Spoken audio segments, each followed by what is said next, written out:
Please stand by. Here we go. You've read about him. You have heard all the rumors. So here now, direct from the studios of the Lighter Than Air Ministries in Cotati, California, stepping to the microphone, may I introduce to you the good chaplain, Chaplain Dennis Keith Hale.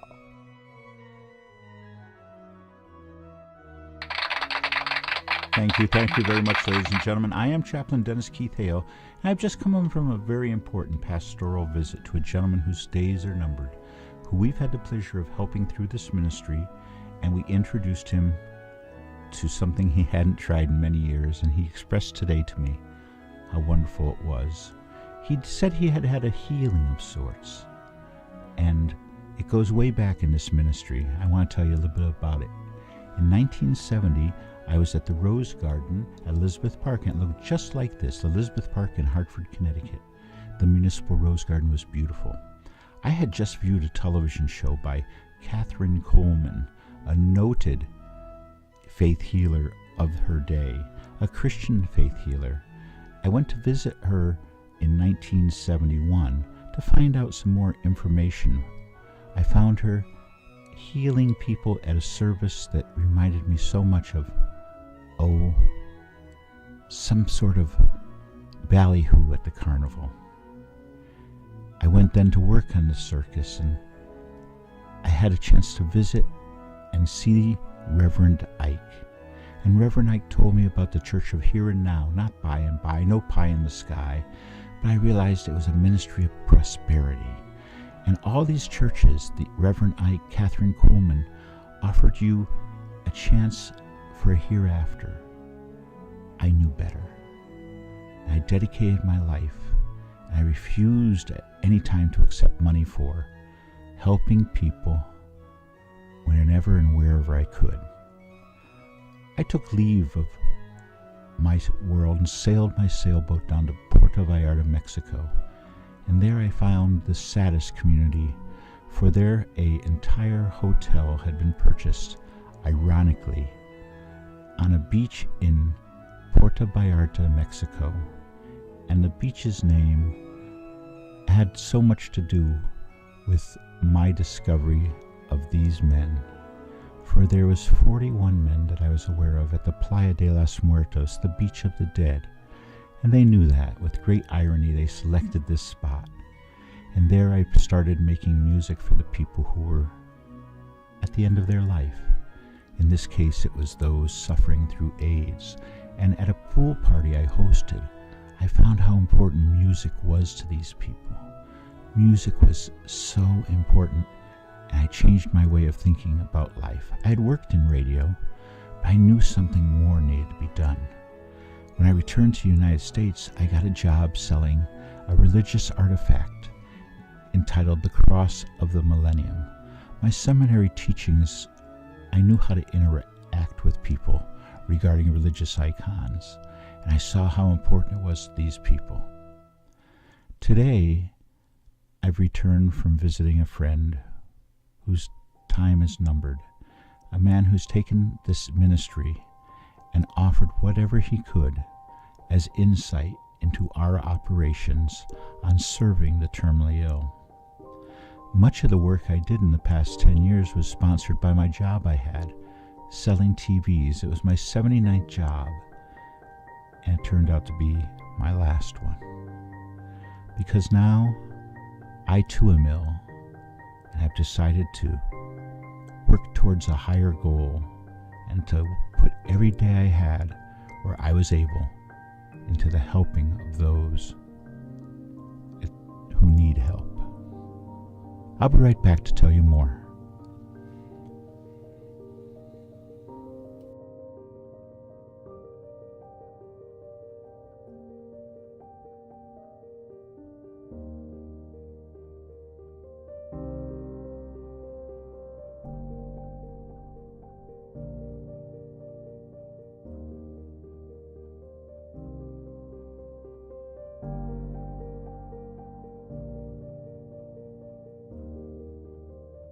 Ladies and gentlemen, this is Chaplain Dennis Keith Hale, and I've just arrived back at the ministry's offices. I'm here in the music sanctuary right now. And I wanted to come to you because I wanted to share something wonderful. I've just had an extended visit with somebody that I've only known on the telephone. And this is a gentleman at the Veterans Hospital, and he has a very short time left. And he expressed to me the importance of what we're doing here and how music can change everything, and how my introduction to him of mixing music, the power of music, behold the power of music, along with marijuana, it helped ease his pain. It helped him to think about a spiritual element in his life. He had worked so hard as a mechanic his whole life. He had no children. He has no family. I asked him to make something for himself at the end here. Make a form of sensitivity to life through music, and let it express to you something wonderful. And he's taken it.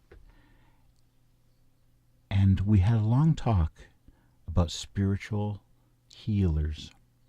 He asked whether or not he was not in some way not taking care of business by not seeking out a spiritual healer. And I explained how this ministry has been recently informed of healings through music, healings through a mixture of music and marijuana. And I asked him to think about the credibility of these, because I recounted my visits to both Catherine Kuhlman and the short interactions I had with that world, and Reverend Ike. And because he was familiar with both of them, I thought we would have a great discussion. Well, he wanted some spiritual healing. He needed spiritual healing.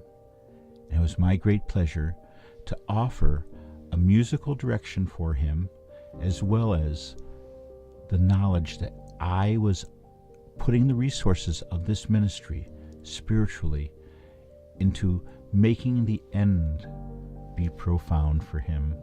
And I knew he took great solace. If you have a friend or a relative who's nearing the end, contact this ministry. If you yourself are ill and are lacking a spiritual direction, please get in touch with our ministry. The website is on the screen now. So, as I get back to the ministry and I can get into my work clothes as opposed to a uniform, I would just once again like to express how this ministry feels honored to be able to help those who are terminally ill, feels blessed by your confidence in this ministry. Thank you, and we'll be seeing you again soon. Goodbye. Thank you for listening to our weekly moment of reflection and celebration. On behalf of this ministry of service, the Lighter Than Air Ministries, we say thank you for listening. Please join us again next week. Good night, and may you go with grace.